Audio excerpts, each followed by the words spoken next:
বিজয়, ভারত বিজয়, পুরো পৃথিবীতে মুসলমানদের জয় জয়কার থাকবে।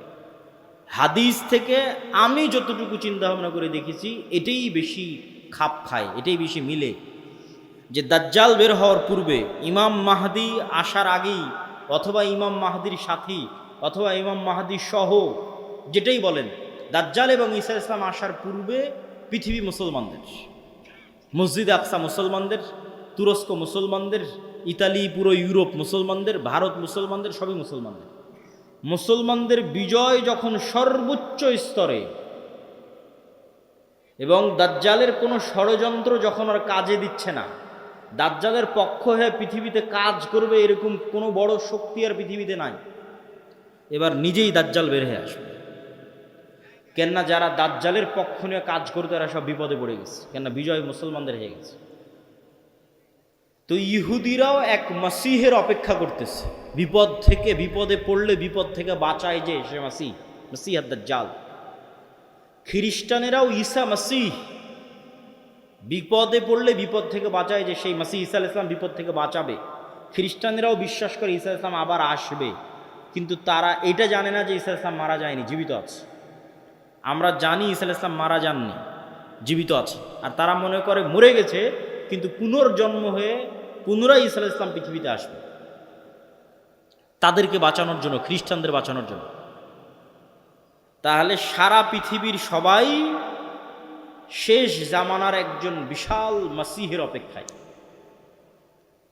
এবং আধুনিক এখনকার বিশ্বের যতগুলো নিউজ চ্যানেল রিপোর্ট, সবগুলোতেই বর্তমান যে যুদ্ধ চলতেছে, এই যুদ্ধ নিয়েও এই আলোচনাগুলো আমাদের দেশে নয়, এই অঞ্চলে নয়, ইউরোপ এবং আমেরিকায় আলোচিত হচ্ছে, যারা বিশ্ব শাসন করে তাদের কাছে। তাদের ভাষায় দাজ্জাল হচ্ছে অ্যান্টি ক্রাইস্ট ইংরেজিতে, আর মালহামা হচ্ছে আর্মাগেড্ডন, আর জেসাস ঈসা আলাইহিস সালাম উনি আসবেন। অ্যান্টি ক্রাইস্ট না আসলে জেসাস আসবে না। অ্যান্টি ক্রাইস্ট মানে দাজ্জাল। আর অ্যান্টি ক্রাইস্ট ততক্ষণ আসবে না যতক্ষণ না ইহুদিরা জেরুজালেমে একত্রিত হচ্ছে, এটা তাদের বিশ্বাস। ইভাঞ্জেলিক্যাল খ্রিস্টিয়ান যারা, যারা ইঞ্জিল কেন্দ্রিক খ্রিস্টান, তাদের বিশ্বাস।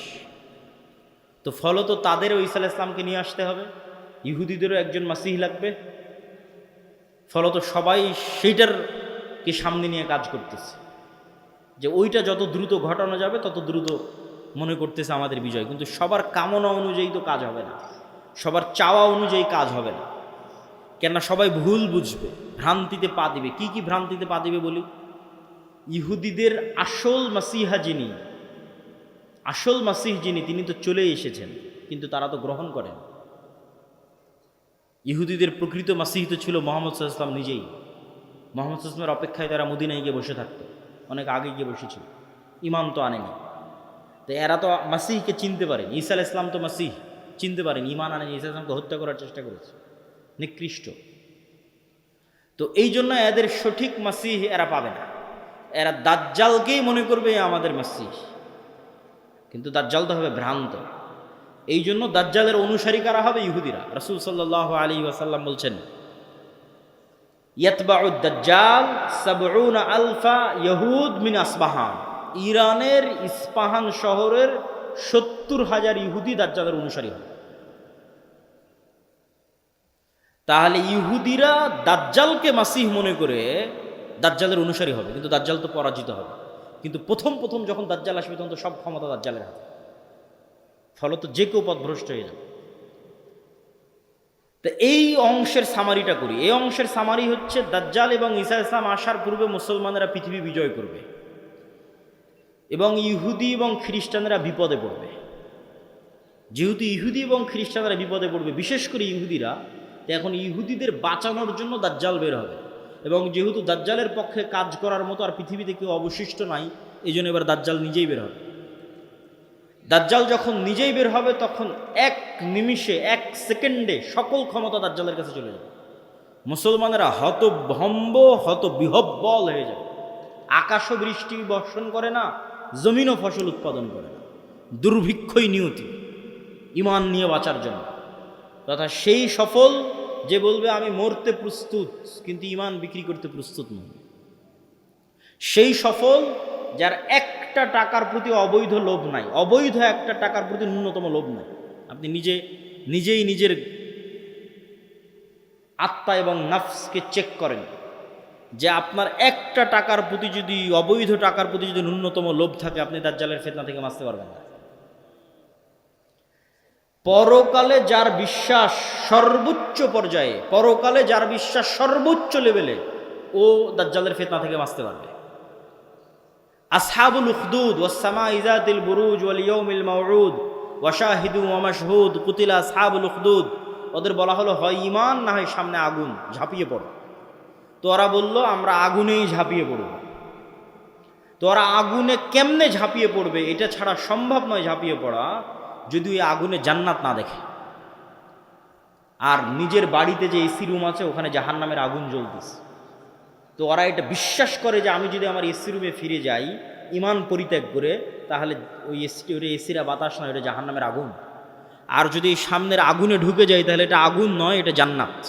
তো এই সেম ঘটনা তো দাজ্জালের সময় হবে।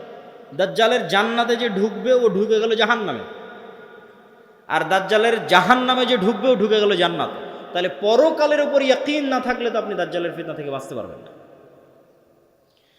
তাহলে এবার দাজ্জালের আবির্ভাবের পর সারা পৃথিবীর সব মুমিন মুসলমান বিপদে, কোনো খাবার নাই, অসহায়, কিচ্ছু না।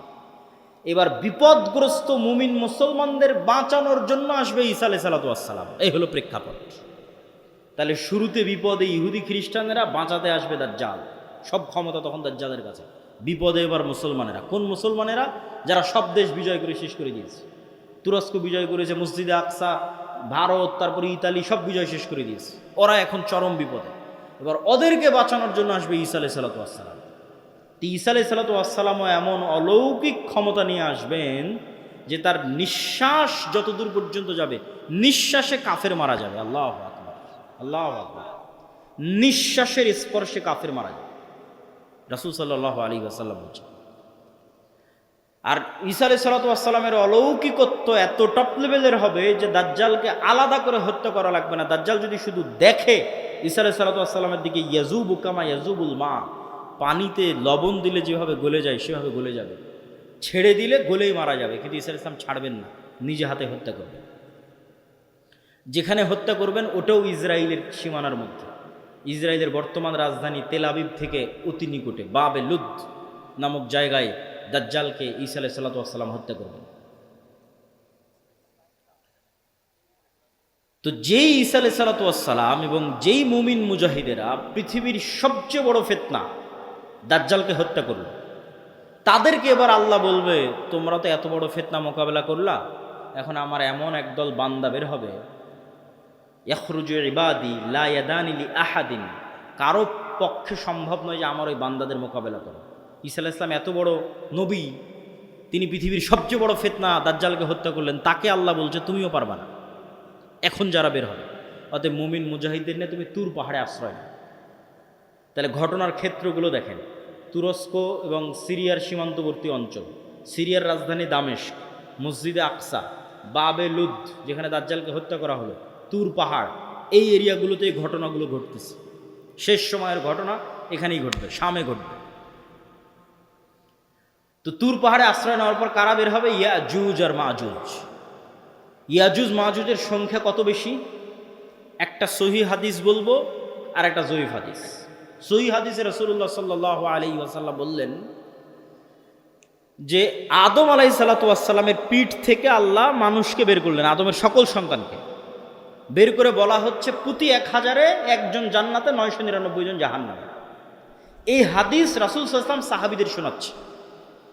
তো প্রতি 1000-এ 999 জন জাহান্নামে, এটা শুনে সাহাবীদের মাথা নষ্ট, যে তাহলে তো আমরা সবাই জাহান্নামে।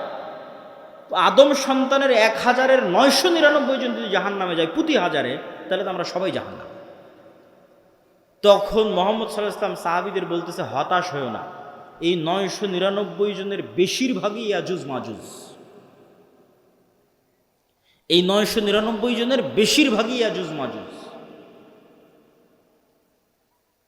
তো কতজন জাহান্নামে যাবে ইয়াজুজ মাজুজের বাইরে স্বাভাবিক মানুষের মধ্যে থেকে, এটা তো আমরা জানি না। তো এই জন্য নির্ধারিত করে বলা মুশকিল, কিন্তু এতটুকু অন্তত বোঝা যায়, আইডিয়া করা যায় যে আদম আলাইহিসসালাম থেকে নিয়ে কিয়ামত পর্যন্ত যত মানুষ আসবে তাদের কয়েক শত গুণ হচ্ছে ইয়াজুজ মাজুজ। এই হাদিস থেকে অন্তত এতটুকু বোঝা যায় যে আদম থেকে নিয়ে কিয়ামত পর্যন্ত যত মানুষ আমরা হব, এত মানুষের কয়েক শতগুণ হচ্ছে ইয়াজুজ মাজুজ। আর জয়ীফ হাদিসটা কি? জয়ীফ হাদিসটা হচ্ছে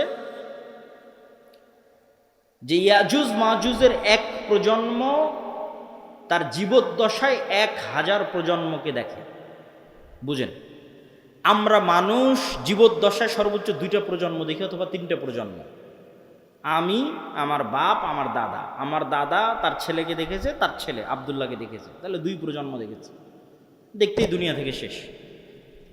তো ইয়াজুজ মাজুজের এক প্রজন্ম তাদের জীবদ্দশায় 1000 প্রজন্মকে দেখে। তাহলে কিভাবে তাদের জন্ম বৃদ্ধি হার এবং কিভাবে তাদের বৃদ্ধির হার, এটা সব উলদে আদমের সন্তান। তো এরা পৃথিবীতে বের হয়ে সব পানি ফসল আদি যা আছে সব খেয়ে শেষ করবে, এবং তাদের এই ভয়ঙ্কর ভয়াবহতায় তুর পাহাড়ে ঈসা আলাইহিস সালাম বিপদে মুমিন মুজাহিদদের নিয়ে, খাবার নাই, ওই সেম কষ্ট, দাজ্জাল থাকতে যে কষ্ট ছিল ওই কষ্ট। এখান থেকে আপনি আর একটা জিনিস শিখেন যে আপনি কত বড় নবী, কত বড় উলিয়া, কত বড় মুজাহিদ, তাও আল্লাহ আপনাকে কিভাবে বিপদ দিয়ে পরীক্ষা করতেছে। কেমন বিপদ? এত বড় নবী, তাও খাবার নাই।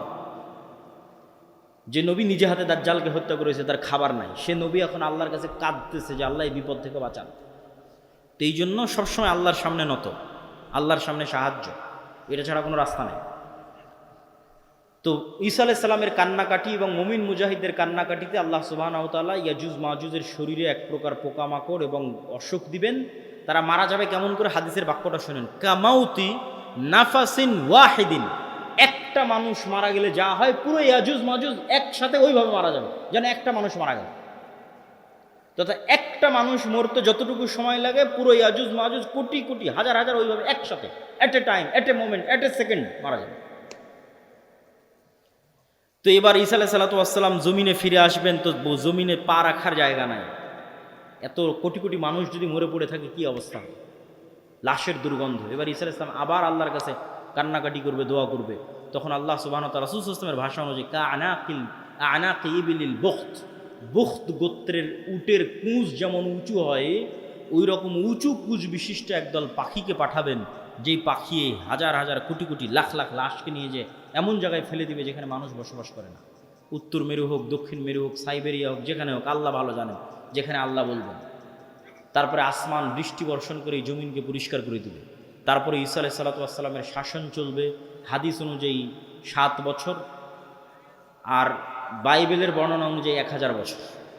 তো 7 বছর ঈসা আলাইহিস সালামের এই শাসনে এতটা নিরাপত্তা এবং শান্তি বিরাজ করবে যে এতদিন যত যুদ্ধ বিগ্রহের সামগ্রী ছিল এগুলো কাজে লাগবে না, ওগুলো জ্বালিয়ে পুড়িয়ে দেওয়া ছাড়া কোনো কাজ নাই। আর এত বরকত আসমান এবং জমিন উন্মুক্ত করে দিবে যে একটা ডালিম একটা গ্রাম খাবে, একটা গাভীর দুধ একটা পুরো বংশ খাবে, এত বরকতে আল্লাহ পরিপূর্ণ করে দিবে। তারপরে এক শীতল বাতাসে মুমিন মুসলিম এবং ঈসা আলাইহিস সালাম সবাই মারা যাবে, শুধু ফাসিক এবং ফাজেরেরা পৃথিবীতে থাকবে। এবার যত হাদিস শুনেছেন এই ধরনের, যে পৃথিবীতে এমন একদিন আসবে যে কোরআন পড়ার কেউ থাকবে না, এখন সেগুলো আল্লাহ নাম নেওয়ার কেউ থাকবে না, এগুলো ঈসা আলাইহিস সালামের মরার পর। মানুষ জেনায় লিপ্ত হবে খোলা মাঠে কুকুর শ্রীগালের মতো, লজ্জা বুঝবে না, এগুলো ঈসা আলাইহিস সালামের আগে কোরআন থাকবে, দিন থাকবে, এটা তো পূর্ণতায় পৌঁছে যাবে। এখন পতন দেখতে পাচ্ছেন, কিন্তু আল্লাহ মুতিম্মু নূরিহি আগেই বলে নিয়েছে আয়াতগুলো, এই দিন তো সারা পৃথিবী বিজয় করবে, আর এই বিজয় ধারা তো ঈসা আলাইহিস সালামের আসার আগেই শুরু হয়ে যাবে। তাহলে কিভাবে কোরআন হাদিস শেষ হবে? শেষ হবে না, এগুলো আরও বাড়বে। কিন্তু এটা শেষ যে হবে সেটা কখন? ঈসা আলাইহিস সালামের মরার পর। তখন আর নাই, তখন কোরআন নাই, হাদিস নাই, আল্লাহর নাম নাই, মানুষের লজ্জা উঠে যাবে। এই ফাসিক ফাজেরের উপর আল্লাহ সুবহানাহু ওয়া তাআলা কিয়ামত কায়েম করবেন।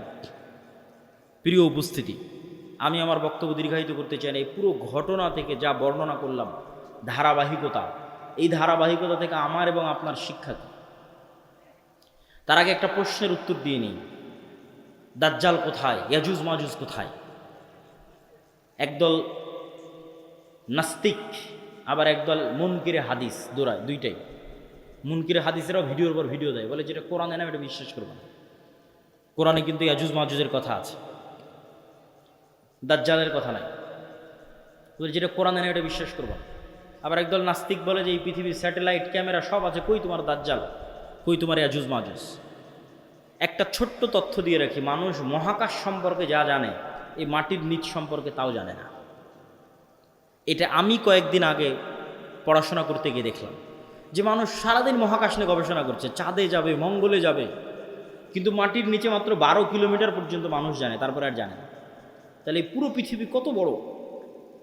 আপনি এখান থেকে 12 কিলোমিটার মাপেন, কত দূর হয় গাবতলী বাজার থেকে, তো মাটির নিচে মাত্র 12 কিলোমিটার পর্যন্ত আপনি জানেন, তার নিচে আর কেউ জানে না। পৃথিবীর বর্তমান কোনো বিজ্ঞানী নয়, কোনো বিজ্ঞান নয়, কেন ওই 12 কিলোমিটার পরে গবেষণা করার সক্ষমতাই নাই, কোনো যন্ত্র মেশিন পাঠানোর সক্ষমতাই নাই। তাহলে মাটির নিচের মাত্র 12 কিলোমিটার পর্যন্ত আপনি জ্ঞান রাখেন। আকাশে চন্দ্রে চলে গেছেন, গ্রহ মঙ্গল গ্রহে চলে গেছেন, সেটা ভিন্ন বিষয়, কিন্তু নিজের পায়ের নিচে যেটা এটাই জানেন না। এই যে বিশ্বের এই উন্নত বিজ্ঞানের সর্বোচ্চ শিখরে পৌঁছে মানুষ জানে না যে এই মাটির নিচে কি আছে। তাহলে কেমনে মানুষ দাবি করবে দাজ্জাল কোথায়, ইয়াজুজ মাজুজ কোথায়? এ দাবি করাই তো ভুয়া, পাগলামি। আরেকটা জিনিস দেখলাম, মহাসাগর সম্পর্কে মানুষ অজ্ঞ। মহাকাশ সম্পর্কে ঠিক আছে অনেক জানতেছে, মহাসাগরে এমন অনেক জায়গা আছে যে জায়গাগুলোতে মানুষ পৌঁছতেই পারে না, যে জায়গাগুলোর উপর দিয়ে বিমানও উড়ে যেতে পারে না, যে জায়গাগুলোতে কোনো জাহাজও অতিক্রম করে না, এরকম অসংখ্য জায়গা আছে। তো সাগর এবং সাগরের নিচে কি আছে, মাটি এবং মাটির নিচে কি আছে, এটা সম্পর্কে আজকের বিশ্ব সবচেয়ে অজ্ঞ, অন্তত মহাকাশের তুলনায়। তো ইন্নাল্লাহ আলা কুল্লি শাইইন কাদির, আল্লাহ সকল কিছুর উপর ক্ষমতাবান। আর কোনোটাই যদি না হয় তো অন্তত একটা উত্তর তো দেওয়াই যায়, যেটা আল্লাহ সুবহানাহু ওয়া তাআলা কোরআন মাজিদে বলছেন যে আল্লাহ 7 আসমান এবং 7 জমিন সৃষ্টি করেছেন, আর 7 জমিনে আল্লাহর আদেশ অবতীর্ণ হয়, কোরআনের আয়াত। 7 জমিনে আল্লাহর, আর সবচেয়ে আরও একটা ভয়ঙ্কর বিষয় যে আল্লাহর আসমান বানাতে যত সময় লেগেছে জমিন বানাতেও তত সময় লেগেছে। 7 আসমান বানাতে যা টাইম 7 জমিন বানাতেও তাই টাইম। তাহলে 7 আসমান কত বড়, 7 জমিন তাহলে কত বড় হতে পারে?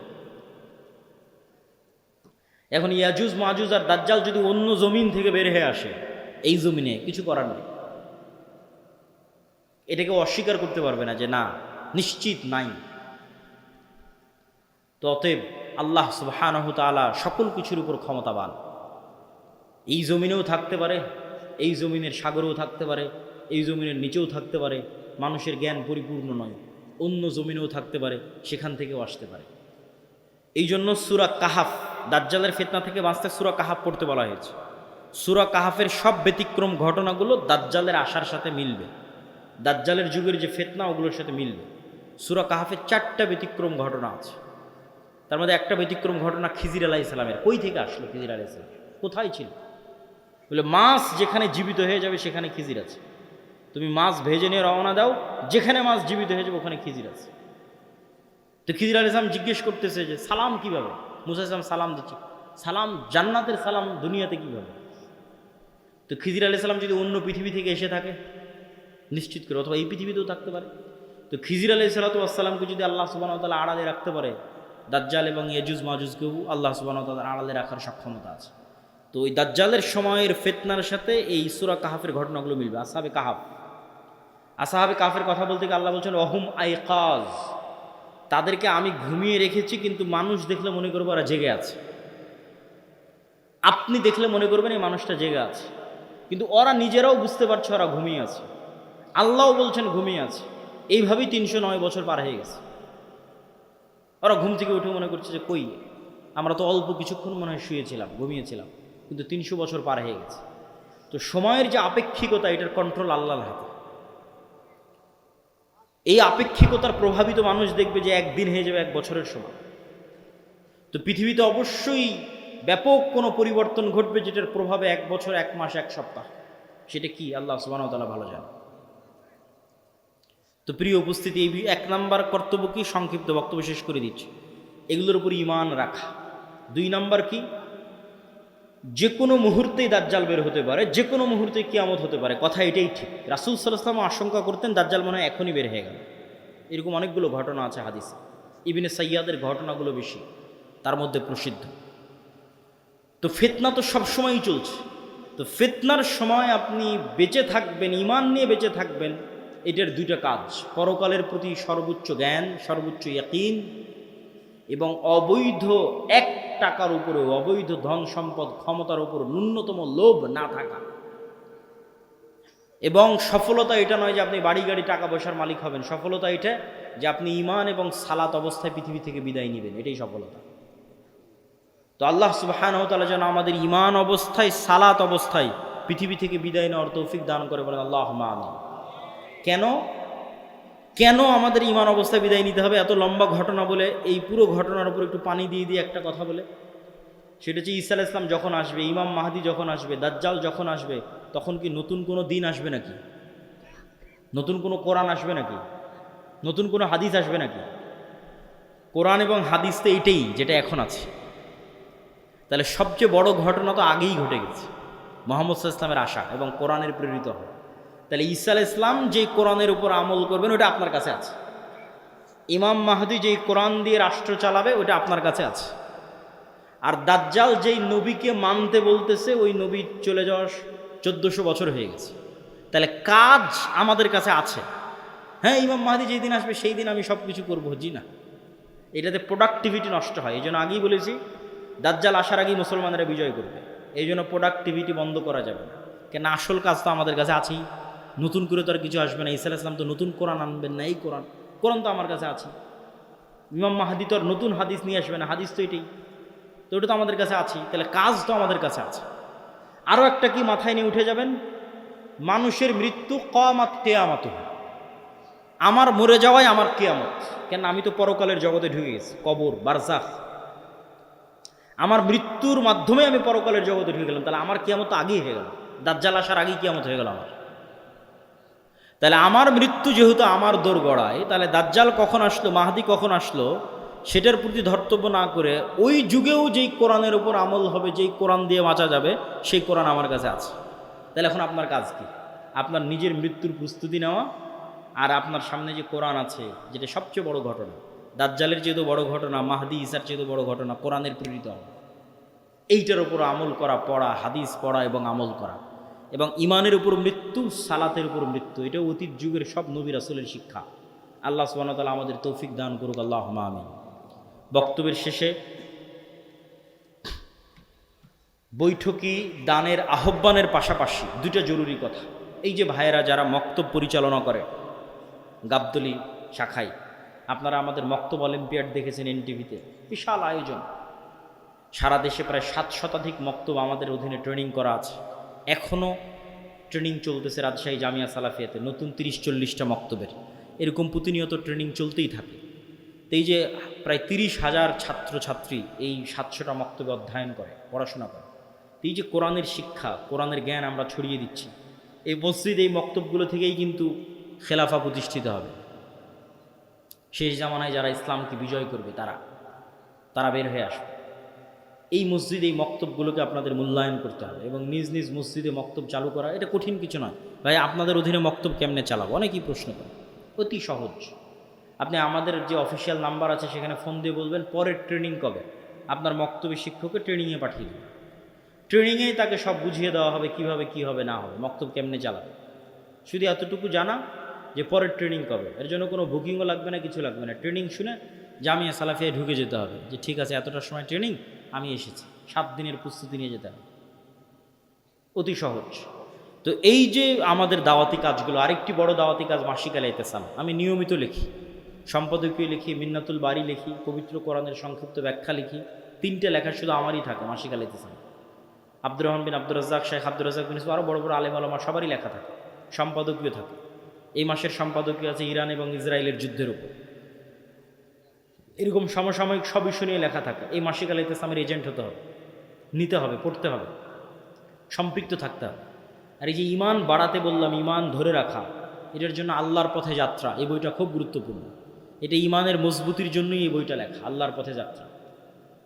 এই বইটা প্রত্যেক মসজিদ, মাদ্রাসা, স্কুল, কলেজের দার্সের অন্তর্ভুক্ত হওয়া দরকার। যে মসজিদে মানুষ দার্স দিবে সেই দার্সের অন্তর্ভুক্ত হওয়া দরকার। আরও যে সমস্ত বই পুস্তকগুলো আছে, শেখ আব্দুর রাজ্জাক বিন ইউসুফ, আব্দুর রহিম বিন আব্দুর রাজ্জাক, কাসুস ইসলাম দেখতে কেমন ছিলেন, আইন রসুল, দো অধ্যায়, উপদেশ, সালাত, সব বইগুলো কি মূল্যায়ন করতে হবে। তো পরিশেষে আমি স্বেচ্ছাসেবকদের আহ্বান করব আপনাদের মধ্যে যাওয়ার, এবং আপনাদেরকে উদাত্ত আহ্বান জানাবো যে তারা এই যে বিশাল খরচ করে মক্তব পরিচালনা করছে এবং এই সম্মেলনগুলো আয়োজন করছে, এগুলোতে আপনাদের আন্তরিক সহযোগিতা আমরা কামনা করছি। তো স্বেচ্ছাসেবক ভাইয়েরা কি প্রস্তুত আছে? তো তাদেরকে আমি ঢোকার জন্য বলতেছি। জি, এবং এর মধ্যে বক্তব্য চলতে থাকবে। আপনারা ব্যাপক হারে এবং বেশিভাবে এই দানে অংশগ্রহণ করার, আমি কিন্তু দেখতে পাচ্ছি না স্বেচ্ছাসেবকরা যে ঢুকতেছে, এটা কিন্তু বোঝা যায় না। তো সকলেই এটাতে আপনাদের সহযোগিতা অংশগ্রহণ করবেন। অর্থনৈতিক ইবাদত খুব শক্তিশালী, জান্নাত কিনা যাবে, সকল গুনাহের কাফফারা হবে, নেকিতে যত কমতি থাকবে পূরণ করা যাবে টাকা দিয়ে। দুনিয়াতে যেভাবে প্লট এবং ফ্ল্যাট সেল হয়, আল্লাহ ওইভাবে জান্নাত সেল করেন। দুটো জিনিসই হয়, আল্লাহর রাস্তায় যুদ্ধ করে শহীদ হয়ে যাও, নাহলে আল্লাহর রাস্তায় দান করো, করে জান্নাত কিনে নাও। এর বাইরে জান্নাতের 100% কনফার্ম, নিশ্চিত জান্নাত নাই, কনফার্ম নাই। হতে পারে, যেতে পারেন, সেটা আছে। সালাত, সিয়াম, হজ, জাকাত হতে পারে, যেতে পারেন, নিশ্চিত যাবই। জিহাদ করে শহীদ হতে হবে, নাহলে টাকা দিয়ে জান্নাত কিনতে হবে। নিশ্চিত যাবই, কনফার্ম জান্নাত কিনতে চাই, নিশ্চিত। টাকা না হয় জিহাদ করে শহীদ। আর বাকিগুলোতে হতে পারে, আল্লাহ যদি দয়া করে, তওবা ইস্তেগফার কবুল করে, সালাত যদি ঠিক থাকে, হতে পারে। আল্লাহ সুবহানাহু ওয়া তাআলা ভালো জানেন। আমি আমার বক্তব্য এখানেই শেষ করছি। আমার পরে আব্দুর রহিম বিন আব্দুর রাজ্জাক, তারপর আব্দুর রহমান বিন আব্দুর রাজ্জাক, এবং সব শেষে শেখ আব্দুর রাজ্জাক বিন ইউসুফ। যেহেতু অনেক দূর দূরান্ত থেকে এসেছেন, বিশৃঙ্খলা না করে সবাই আজকের এই ঐতিহাসিক আয়োজন, এভাবে একত্রিত হওয়া খুব কম জায়গায় হয়, সবার নির্দিষ্ট ব্যস্ততা আছে। এই বিশাল আয়োজনকে মূল্যায়ন করবেন বিশৃঙ্খলা না করে। আল্লাহ কবুল করুক আল্লাহ। এবং বামে এখনও ফাঁকা আছে, বামে একটু বসার ব্যবস্থা, এবং মানুষজনকে এইদিকেও একটু বসার জন্য উদ্বুদ্ধ করা। প্রিয় উপস্থিতি, কেন দাজ্জালের ফিতনা সবচেয়ে ভয়াবহ? দেখেন, কওমের নূহ আলাইহিস সালামের কওম যখন বড় বড় আল্লাহওয়ালা পীর বুজুর্গ দিনদার মানুষের মূর্তি বানালো, তখন তারাও জানতো যে এই মূর্তির কোনো ক্ষমতা নাই। ইয়া আবাতি লিমা তা'বুদু মা লা তাসমাউ, ইব্রাহিম আলাইহিস সালাম বাপকে বলছে, হে আমার বাপ, এমন মূর্তির কেমনে ইবাদত করো যে শুনতেও পায় না, দেখতেও পায় না। তাহলে আগের যুগের মানুষ যে মূর্তির ইবাদত করতো অথবা এখনো করে, তাদের সাথে কোরআনের যে তর্ক বিতর্ক, ওই তর্ক বিতর্কের মানদণ্ড হচ্ছে, তোমরা যেই সমস্ত বাতিল ইলাহের পূজা করো, এদের রব হওয়ার ক্ষমতা নাই। রব হওয়ার ক্ষমতা নাই মানে কথা বলার ক্ষমতা নাই, শোনার ক্ষমতা নাই, দেখার ক্ষমতা নাই, সৃষ্টির ক্ষমতা নাই। এরা একটা মাছি বানাতে পারবে না, মশা বানাতে পারবে না। এরা একটা খেজুরের বিচির দানার উপরের যে পাতলা আবরণ থাকে, ওটার পর্যন্ত এরা মালিক নয়। তাহলে যে রব নয়, ও ইবাদতের যোগ্য কেমনে হয়? রব তো আমি, আসমান জমিন আমি বানিয়েছি, সূর্য চন্দ্র আমি বানিয়েছি, ইবাদত আমার করো, এই দিয়ে কোরআন পরিপূর্ণ। এটা মানুষের বুঝতে সহজ যে এর ক্ষমতা নাই, কেন এর ইবাদত করবে। কিন্তু এই কনটেক্সট অচল হয়ে যাবে যখন দাজ্জাল আসবে। কেন দাজ্জাল রব যা যা করতে পারে তার প্রায় সব কিছুই করে দেখাবে। এই জন্য দাজ্জালের ফিতনা সবচেয়ে ভয়াবহ, ভয়ঙ্কর ফিতনা। মা কালী, মা দুর্গা, আর শাহজালাল আর শাহপরাণ, যাদেরই মানুষ আল্লাহ বাদ দিয়ে ইবাদত করছে, আর ঈসা আলাইহিস সালাতু ওয়াস সালাম আর মারিয়াম আলাইহিস সালাতু ওয়াস সালাম, আর যাদেরই ইবাদত করছে, তারা কেউ এখন আপনাকে দেখাতে পারবে না যে আমি আকাশকে আদেশ দিলাম আকাশ বৃষ্টি বর্ষণ করবে, আমি জমিনকে আদেশ দিলাম জমিন ফসল উৎপাদন করবে, জান্নাত দেখালাম জান্নাতে ঢুকে যাও, জাহান্নাম দেখালাম জাহান্নামে ঢুকে যাও, মৃতকে জীবিত করে দিলাম। এইরকম একচ্ছত্র কন্ট্রোল যা একমাত্র রবের থাকে, তার কারণ নাই। ফলত ওদেরকে বাতিল ইলাহ প্রমাণ করা সহজ। কিন্তু যখন একজন সত্যি সত্যি এগুলো আপনাকে করে দেখাবে, তখন আপনি ঈমান ধরে রাখতে পারবেন না। অনেকগুলো কারণ। এক নাম্বার কারণ, যারা ধরেন আগে থেকেই শক্তিশালী কোনো কিছু দেখলেই, আরে বাবা এই তো অনেক বড় অলিয়া উলিয়া কবিরাজ, অনেক কিছু করতে পারে, দেখলেই যাদের অন্তরে ভয় ঢুকে যায়, মনে হয় না এর কাছে মনে হয় কোনো ক্ষমতা আছে, এরা তো এমনি দাজ্জালের পূজা করবে। যারা যুগ যুগ মূর্তির পূজা করেছে, মাজারের পূজা করেছে, এদের বাধা হবে না। ওরা দাজ্জালের ক্ষমতা পাওয়ার দেখে মনে করবে অনেক বড় উলিয়া আল্লাহ চলে এসেছে, অনেক বড় কারামতে আউলিয়া চলে এসেছে, অতএব এখন আর ইবাদত করে, এখন আর পূজা করলে সমস্যা নেই। তো একদল তো এমনি পথভ্রষ্ট হয়ে যায়। আরেক দল মানুষ থাকে যারা মোটামুটি আল্লাহর উপর ঈমান রাখে, কিন্তু ইস্তেকামা, ঈমানের উপর ইস্তেকামার জন্য সবর লাগে। সবর করার ক্ষমতা এবং সাহস এদের নাই। এদের দেখবেন এখন দুনিয়াবি ক্ষমতা যাদের কাছে, ওদের ওখানে গিয়ে সিজদা দিচ্ছে। আজ থেকে 6-7 মাস আগে 16 বছর যাদের কাছে ক্ষমতা ছিল, ওদের কাছে গিয়ে সিজদা দিয়েছে। ক্ষমতার বাইরে এরা চিন্তা করতে পারে না। ক্ষমতা যেখানে, এদের কেবলা এবং মারকাজ সেখানে। এবং আপনি যদি নিজের জায়গায় দাঁড়িয়ে চিন্তা করেন, আজকে তেলের যে সংকট, আমি দাজ্জালের ফিতনার ভয়াবহতা বোঝানোর জন্য আপনাকে বলতেছি। তেলের যে সংকট, মাঝে মধ্যে আমার মনে হয় আল্লাহ আমাদের ফিতনা থেকে হেফাজত করুক, যে এখন যদি কেউ এসে বলে, আব্দুল্লাহ তোমার গাড়িতে তো তেলের দরকার, তো এইটা করলে তোমাকে তেল দেওয়া হবে, ধরো তুমি আর 500 টাকা বেশি দিলে তেল দিয়ে দেবো, বা তুমি এই অপরাধটা করলে তোমাকে তেল দিয়ে দিব। তো কত মানুষ হল, ঠিক আছে ভাই সমস্যা নেই, আমার গাড়িতে তেল দেন, আমি করে দিচ্ছি।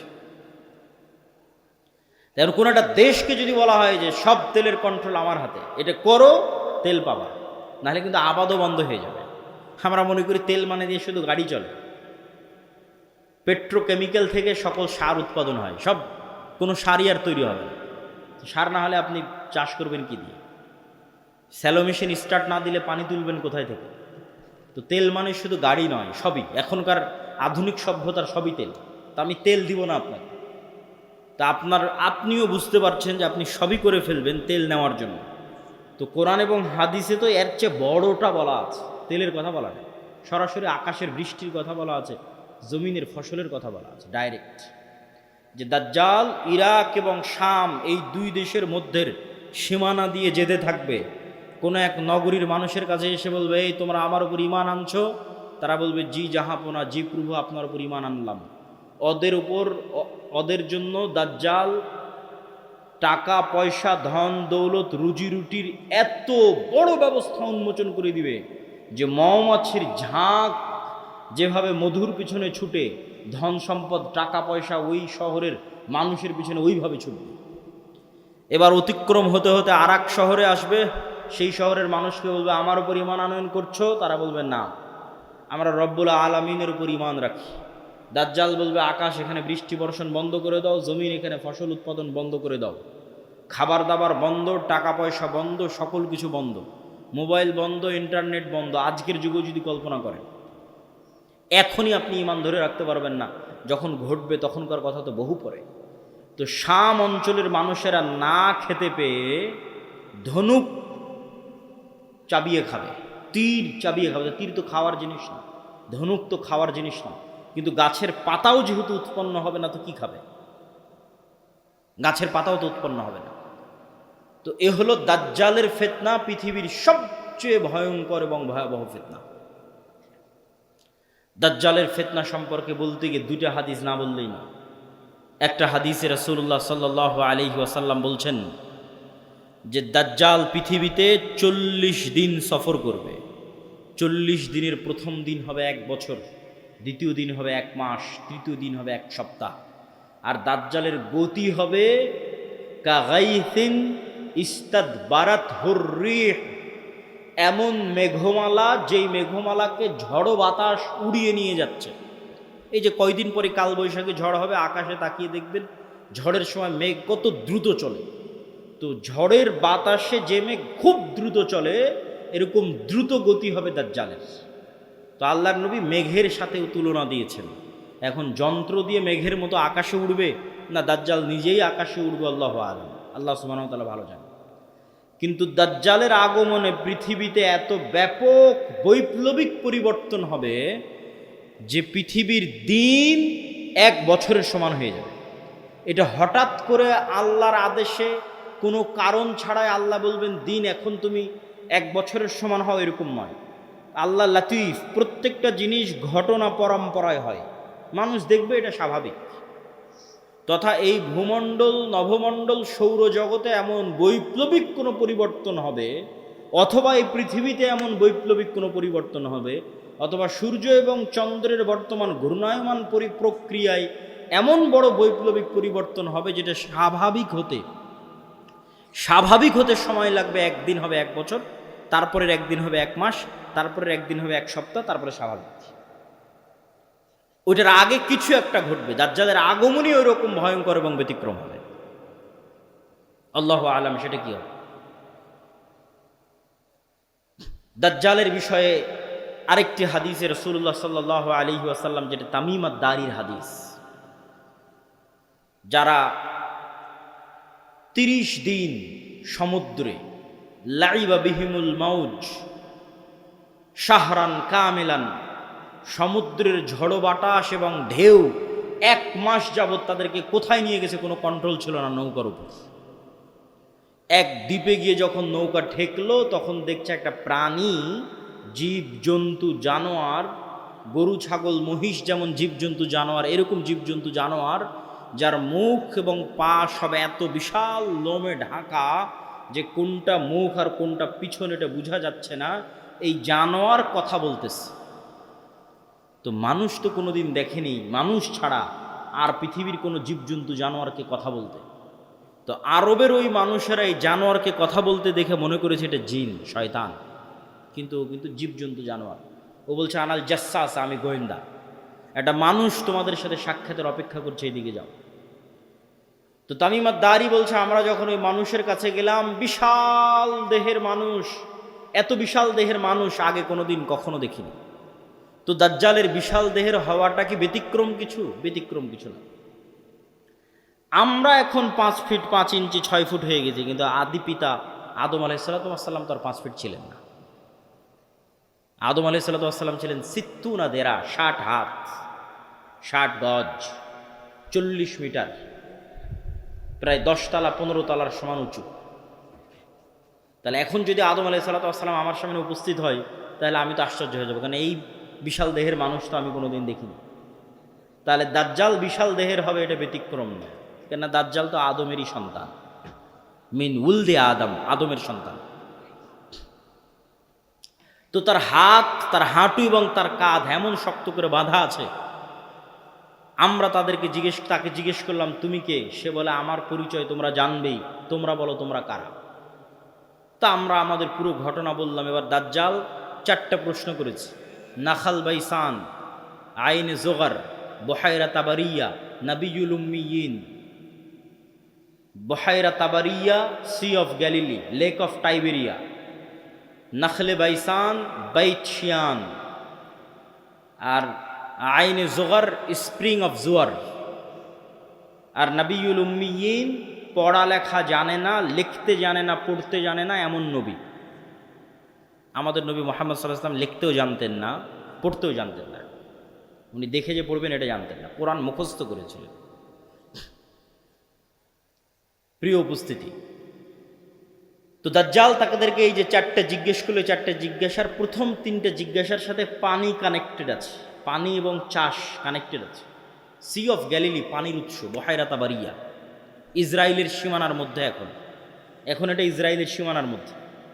বাইবেলের প্রফেসি অনুযায়ী তথা বাইবেলের বর্ণনা অনুযায়ী ঈসা আলাইহিসসালাতু ওয়াসসালাম যত মুজিজা দেখাতেন সব এই সাগরে, এই সাগরের আশেপাশে, এই লেক, এই হ্রদ, এই খালের আশেপাশে। তো দাজ্জাল বলছে একদিন এখানে পানি থাকবে না। এখন পানি দাজ্জাল আসার আগেই শেষ হবে সেটা ঠিক না, আসলে না, দাজ্জাল আসার শেষ হবে না। কেন আর এক হাদিসে বলতেছে ইয়াজুজ মাজুজ যখন বের হবে তখন ওরা বহাইরা তাবারিয়ার পানি খেয়ে শেষ করে দিবে, খেয়ে শেষ করে দিয়ে অন্যদিকে আগাবে পানি শেষ করার জন্য। তাহলে পানি যদি দাজ্জাল আসার আগেই শেষ হয়, তাহলে ইয়াজুজ মাজুজ আবার কোথায় পানি পাবে? এটাও তো একটা প্রশ্ন। কিন্তু দাজ্জাল বলছে এখানে একদিন পানি থাকবে না। তার মানে কি ইয়াজুজ মাজুজ এসে শেষ করবে ওটার ভবিষ্যৎবাণী, না দাজ্জাল আসার আগেই শেষ হবে? মানে অনেকেই দেখি এখন খুঁজে যে বহাইরা তাবারিয়াতে পানি শেষ হচ্ছে কি, সেটার জন্য বলতেছে যে পানি যে দাজ্জাল আসার আগেই শেষ হবে এটা মনে করাটা একদম 100% ঠিক এটা বলা যাবে না। কেন আর এক হাদিসে কি বলা হচ্ছে? ইয়াজুজ মাজুজ এসে বহাইরা তাবারিয়ার পানি খেয়ে নেবে। তো বলে এখানে একদিন পানি থাকবে না। 2 নম্বর কি? নাখাল বাইসান, বাইসানের খেজুর বাগান, এটাও ইসরায়েলের একটা বড় শহর, বাইত শিয়ান। বলে এখানে কি মানুষ খেজুর চাষ করে? তো বলে করে। তো বলে এখানে একদিন পানিও থাকবে না, খেজুর চাষের ব্যবস্থাও থাকবে না।